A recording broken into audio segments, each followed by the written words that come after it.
Hey, welcome to Roasting My Art and, more importantly, how to fix it. Now today we'll be looking at a piece of artwork I did a few years ago when I was starting out, taking digital art a little bit more seriously, as well as doing things like, testing out different brushes and this kind of conceptual character design style. Now, this one, at first glance, you're thinking, it doesn't look too bad. Even I don't disagree with that. It looks okay from a distance, zoomed out. Got this character with an okay kind of pose. They're looking pretty badass. Nice little design, the outfit and everything. Kind of good little blend of, the kind of Final Fantasy, Devil May Cry kind of vibe that I really like. So that ticks all those boxes. But then, okay, what's wrong with it? Well, I'll tell you what's wrong with it. You zoom in and you start noticing that, things are kind of out of proportion. A lot of things are kind of out of whack here because, okay, you take the head for example. Now, either it's the hair that's too big, or the head is too big, or it's a lot of different things. I think the hair is a bit big, the proportions of the face are a little bit not right. Things are a little bit smaller than they should be, either things are too tall, things are too far apart. So it's not quite right there. I think that's what's making that a bit of an issue to me when I see it. I'm thinking, there's something not quite right. And also, why is his mouth barely visible? Why is it just a line? And the distance between the bottom of the nose and the lip is too far apart. It's almost equidistant to the chin, which it shouldn't be. I'll talk about that a little bit later on, about proportions. And you look at the fingers, why are they so chunky? Why are they so massive? What's going on here? And the distance between his two hands holding that weapon just wouldn't make sense.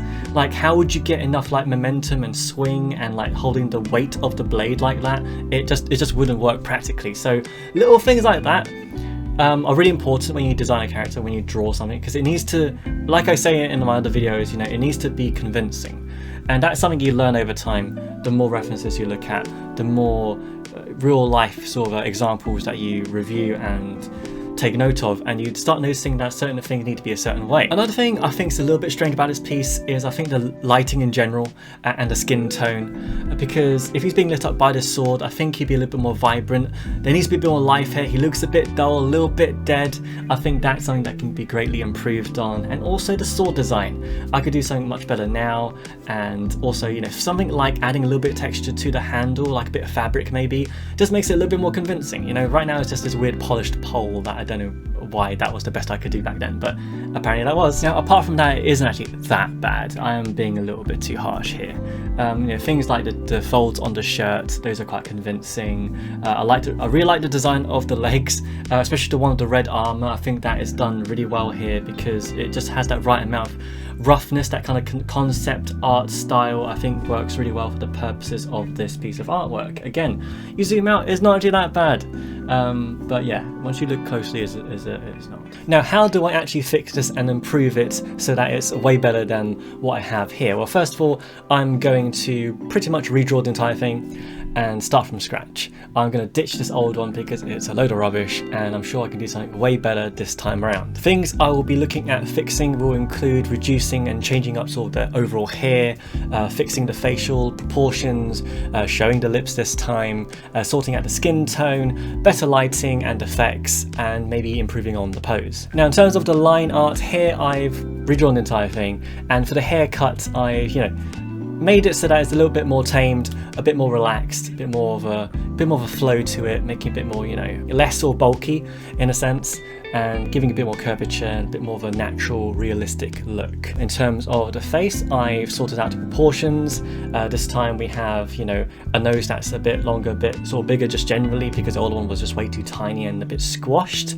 The lips are in a much more appropriate location, and there's a bit more definition around it, a much more defined kind of jawline, and an overall look that's a bit more, a bit more piercing, especially with the eyes, with these devilish, handsome eyes here, looking right at the camera this time, not like the old one where it's sort of looking off vaguely at the camera, but also past the camera off to eternity. So a little bit more on the facial proportions. Normally for the lips, the bottom of the lip is roughly the same distance between the nose, and that of the chin.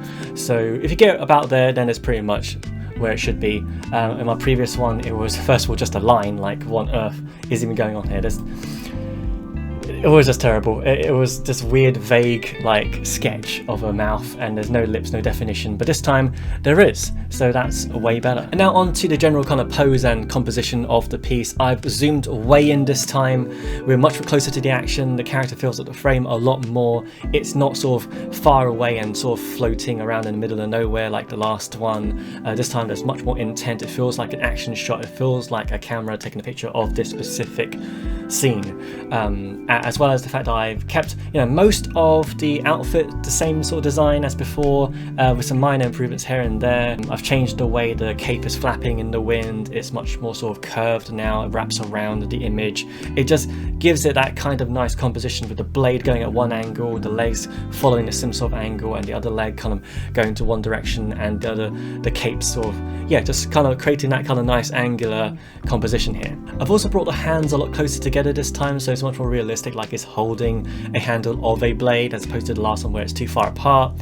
That one didn't make any sense. This one does now. I've also designed the trigger to scale to his actual hands and his fingers. He can actually put his fingers in there and actually pull the trigger this time, as opposed to the old one where it's this tiny thing, like a teacup kind of handle.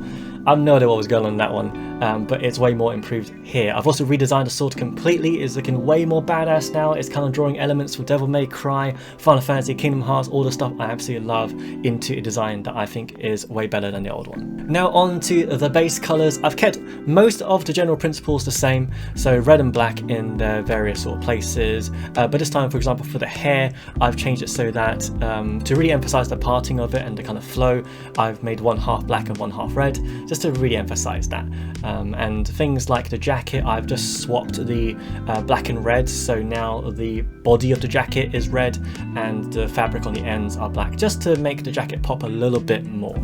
And everything was pretty much the same, apart from the fact I added these sort of metal clips to the straps on his pouches on his legs, just to give it a little bit more detail. And now onto the final rendering. This is what I ended up with, a way cooler looking piece compared to the old one. I'm so excited about this one. Let's kick off with the hair.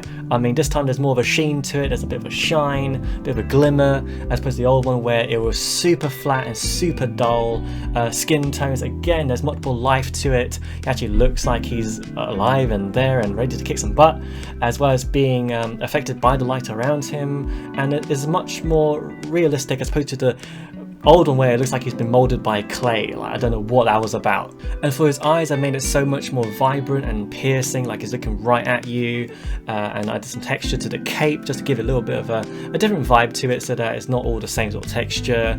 And let's not forget the sword. It's so much more improved in this one. It looks way better than before. There's so much more energy and power and intensity. You do feel it by even just looking at it, the difference between the old one and the new one. The old one is so flat and bland and just lifeless, but this new one, so much energy.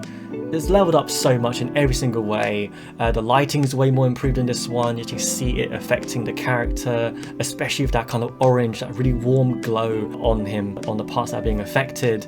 And there's a bit of a glow, bit of a bloom to it as well, just giving you little tips on how to make it a little punch out a little bit more. And that kind of distortion and motion blur, it just looks so much better than the old one, if I do say so myself. And that's pretty much it. Those are the things that I have done to significantly improve an old piece of artwork I did a few years ago, and how you guys can do this too by just borrowing these little techniques and ideas and implementing it into your own artwork, and how you can use this to dial up your artwork to 11. If you do decide to improve your old artwork, please send it my way. I would absolutely love to see it and see how much you've learned from this video and what you've sort of taken away, and maybe, if anything, maybe just stuff that you can teach me. We all this together, this art community, this is what it's all about. And also, if you found this video helpful in any way, please feel free to smash that like button, subscribe, comment, all that good stuff. Follow me on my socials, links will be wherever they need to be, and yeah, just it would be great to support each other, and I'd appreciate all your support that I can get. So thank you so much for watching, and I'll see you guys next time.